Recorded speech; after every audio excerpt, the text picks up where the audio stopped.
مسوڀرڳڙي में مسلسل برسات پوڻ سبب بيروزگار ऐं बेघर थियल झंडावड़ा फक़ीरन पारान चونڊيل नमائندن ऐं वसवारन खां सार लहण जो मुतालबो। पोरेतन मेवो तुलसी कुशन झंडावड़ो ऐं ॿियनि अवामी न्यूज़ सां ॻाल्हाईंदे चयो त मुसलसल सावणी जो बरसात पवण करे असां जूं झूपड़ियूं पाणी हेठि अची वियूं आहिनि, जंहिं सबबु असीं सख़्तु परेशान आहियूं। मजबूरन रोड किनारे ते झोपड़ियूं ठाहे वेठा आहियूं ऐं बेरोज़गार थी विया आहियूं। असीं रोज़मर्रो मज़दूरी करे पंहिंजे बचनि जो पेट गुज़र कंदा आहियूं। बरसात पवण करे केतिरनि ई ॾींहंनि खां बेरोज़गार थी वेठल आहियूं।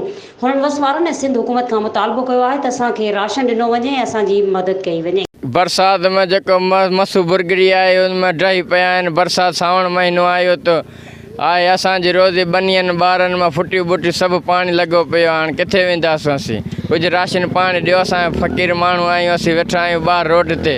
कुझु वॾा माण्हू वेठा आहिनि, कुझु हिते वेठा आहिनि, बुख था मरनि, सभु सामान बुॾी वियो आहे, नुक़सानु थी वियो, घर बर सभु ढही विया आहिनि। तव्हांजे साम्हूं आहिनि साईं।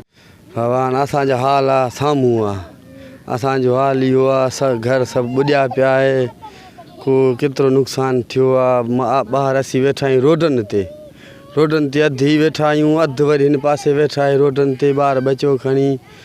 पर हाणे हिकिड़ी ॻाल्हि इहो आहे की हाणे असां सभु कंहिंजी रोज़ी आहे, माना असांजी पघार मज़ूरी आहे, हू त हाणे फज़लनि में आहे, फज़ल सफ़ा ॿुॾिया पिया आहिनि।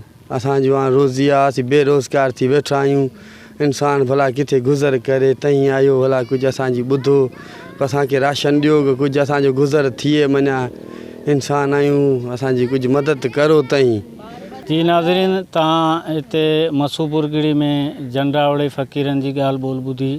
इन्हनि जो चवणो त जेको आहे मुसलसिल बरसात सबबु असांजा घर वर किरी तबाह थी विया आहिनि ऐं बरसात जे करे असां बेरोज़गार थी वेठा आहियूं। इन्हनि वसवारनि थोरे चूंडियल नुमाइंदनि खां मुतालबो कयो आहे त ख़ुदा असांजी माली मदद कई वञे, असांखे राशन ॾिनो वञे ऐं असांजा झूपड़ी जेके आहिनि ठाराया वञनि, जीअं असीं सही ज़िंदगी गुज़ारे सघूं। कैमरामैन नूर मोहम्मद तुर्क सां गुलाम मुस्तफ़ा बिरोही, अवामी न्यूज़ مسوڀرڳڙي। मज़ीद खबरों और तफसीलात के लिए विजिट करें हमारी वेबसाइट www.awamiNewsHD.com।